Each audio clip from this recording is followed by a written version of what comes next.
Des milliers de personnes rassemblées à Téhéran. Des slogans visant directement Donald Trump. Et un nouveau guide suprême qui promet des représailles contre les États-Unis. Le message s'affiche en lettres géantes et en anglais sur cette banderole brandie par la foule. Trump, nous te tuerons. Le président américain au centre des menaces à l'occasion des funérailles de l'ayatollah Khamenei cette semaine. Dans un message publié aujourd'hui, le nouveau guide suprême appelle lui aussi à des représailles. Je dis à notre guide martyr que nous jurons de venger son sang pur. Cette vengeance est la volonté de notre nation et elle doit s'accomplir inévitablement. Quelques jours plus tard, des tensions militaires repartent à la hausse. Après 3 semaines de trêve, la tension semble à nouveau maximale entre l'Iran et les États-Unis. Les missiles échangés ces derniers jours mettent les deux pays au bord d'une reprise durable des... Alors une question se pose. Si Donald Trump devenait la cible d'une attaque, est-ce que ce sera tout simplement une crise politique ou le début d'un choc mondial de l'énergie? Bienvenue sur Mon Plan Cash. Ici, on décrypte les crises mondiales pour comprendre ce qu'elles impactent sur votre argent. Aujourd'hui, nous allons voir pourquoi les récentes menaces contre Donald Trump inquiètent bien au-delà du monde politique. Pourquoi les investisseurs suivent cela de près et pourquoi une simple escalade pourrait avoir des répercussions sur le pétrole, l'inflation et votre argent. Et restez bien jusqu'à la fin, car je vous montrerai les 3 indicateurs que les professionnels surveillent dans cette période. Depuis les frappes américaines qui ont conduit à la mort d'Ali Khamenei, le guide suprême de la République islamique d'Iran, Donald Trump est devenu la cible prioritaire pour les Iraniens. Comme nous venons de le voir, lors des cérémonies qui ont été organisées pour les funérailles de son père, Ali Khamenei, Mojtaba Khamenei a promis une confrontation avec les États-Unis pour venger la mort de son père. Ces déclarations ne signifient pas une attaque imminente. Elles s'inscrivent dans un contexte de forte tension entre les deux pays. Et chaque déclaration peut influencer des calculs diplomatiques et militaires. Tenez, par exemple, dernièrement, Donald Trump a voulu voyager, mais on lui a empêché d'utiliser son dernier avion pour des problèmes de sécurité. Ça, c'est une conséquence directe des menaces qui vient de l'Iran. Alors, pourquoi aujourd'hui Wall Street a des yeux rivés vers le Moyen-Orient? Parce que toute escalade entre les États-Unis et l'Iran fait immédiatement penser à un risque sur le détroit d'Ormuz, qui est le passage stratégique pour une part importante du pétrole transporté par voie maritime. Et si ce passage est perturbé, même temporairement comme on l'a vu dernièrement, le prix du pétrole peut grimper très rapidement. Et lorsque le pétrole augmente, ce n'est pas seulement le prix de l'essence qui change.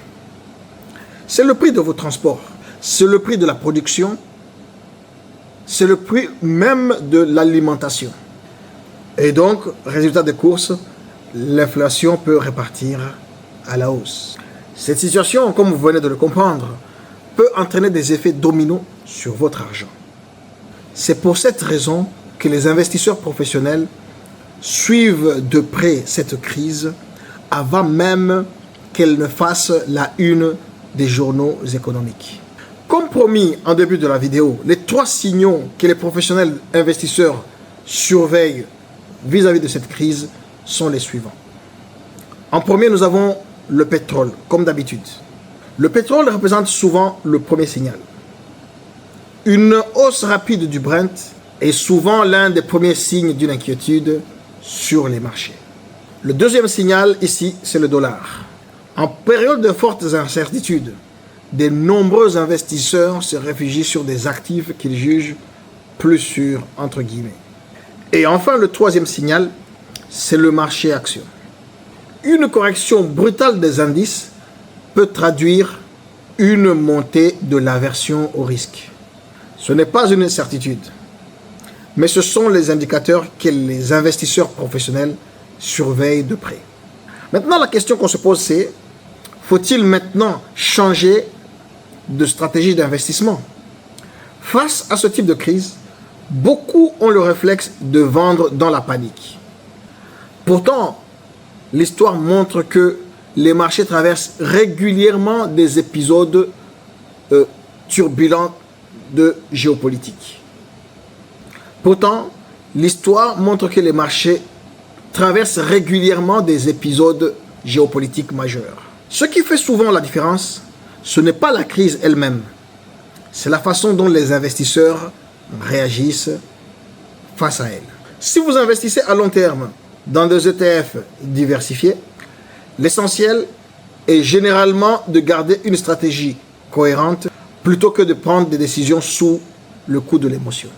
En revanche, comprendre ces événements permet de mieux interpréter les mouvements des marchés et éviter des réactions impulsives. Les menaces récentes contre Donald Trump ne sont pas seulement un sujet politique. Elles rappellent à quel point une crise géopolitique peut rapidement devenir une crise économique. Ce que les marchés redoutent, ce n'est pas seulement une crise de plus. C'est le risque d'une escalade qui toucherait l'inflation, le pétrole, les taux d'intérêt et au final, votre portefeuille.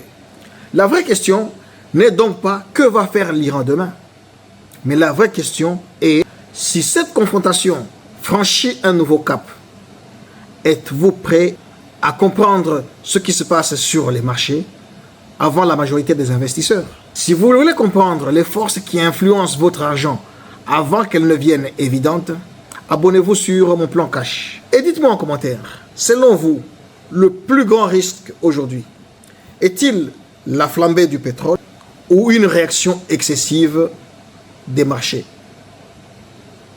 Prenez soin de vous et de votre cash. Salut.